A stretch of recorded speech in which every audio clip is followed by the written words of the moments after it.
আসসালামু আলাইকুম। আমার নাম তাহমিনা। আমার দেশের বাড়ি হচ্ছে খুলনা। আমার বাসায় হচ্ছে সৎমা। আমি যখন আসলে খুব ছোট তখন আমার মা মারা যায়, আমার বয়স যখন 2 মাস। তো আমি আসলে মায়ের ভালোবাসা কি, মায়ের যত্ন কি, মায়ের আদর কি, সেটা আমি কখনোই পাই নাই। আর সবচেয়ে কষ্ট লাগে যেটা, যে আমার দুনিয়াতে আমার বাবা ছাড়া আর কেউ নাই, সেই বাবাটাও অসুস্থ। আর সৎ মা আমার সাথে অনেক খারাপ ব্যবহার করতো, কিন্তু সেই খারাপ ব্যবহারটা কখনো আমার বাবা বুঝতে পারতো না। আমার বাবা কখনো সৎ মায়ের বিরুদ্ধে একটা কথাও বলতো না। আর আমার যে সৎ ভাই বোনের আছে, ওদের ব্যবহার আসলে আরো খারাপ। আর আমার একটা ছোট ভাই আছে, ও আসলে গায়ে হাত তুলে, খারাপ ভাষায় কথা বলে। আমার আসলে জীবনটা অনেক কষ্টের। যদি আপনার একটা ভাই থাকতো, আপনার একটা বোন থাকতো, আমার সাথে হয়তো বা ভালো ব্যবহার করতো, নিজের দুঃখ কষ্টগুলো তাদেরকে বলতে পারতাম, কিন্তু এমন কিছুই হয় না। আর সত্যি কথা বলতে কি, আমিও তো মেয়ে, আমার মায়েরও আরেকটা মেয়ে আছে। তো আমার মায়ের সবসময় আমি দেখতাম যে আমার ছোট বোনের প্রতি অনেক বেশি ভালোবাসা। আমি কেন যেন মায়ের ভালোবাসা পাই নাই। আমার খুব কষ্ট লাগে জিনিসটা, যে আমার মা কেন কখনো আমাকে এত বেশি ভালোবাসতে পারে নাই।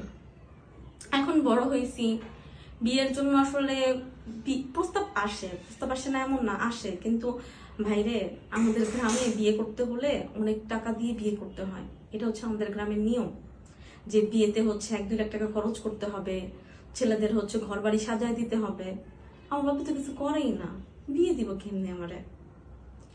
আসলে অনেক আশা নিয়ে প্রতিবেদনে আসা, যে যদি কোনো মানুষ থাকেন যে না, অসহায় গরিব ঘরের নামাজি কালামে মেয়ে বিয়ে করব, সমস্যা নাই, তাহলে ভাই আমি আছি।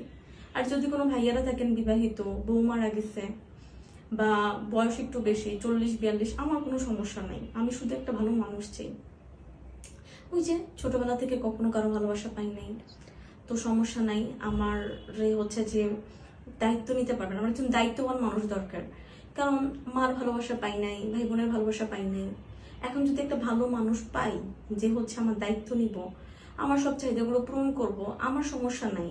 যদি সে বিয়ের পর আমাকে বিদেশে নিয়ে যায় বা যে কোনো দেশে রাখুক, আমার কোনো সমস্যা নাই। কারণ বর্তমানে আমার কোনো পিছু টান নাই, আমার মা নাই, ভাই বোন নাই, কার জন্য থাকুন আমি এখানে?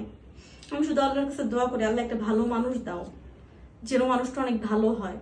তো দয়া করে, যে একটা অসহায় গরিব মেয়ের হচ্ছে দায়িত্ব নিতেন, তারা হচ্ছে দয়া করে আমার কাছে হচ্ছে ফোন দিবেন, সাংবাদিক ভাইদের মাধ্যমে যোগাযোগ করবেন।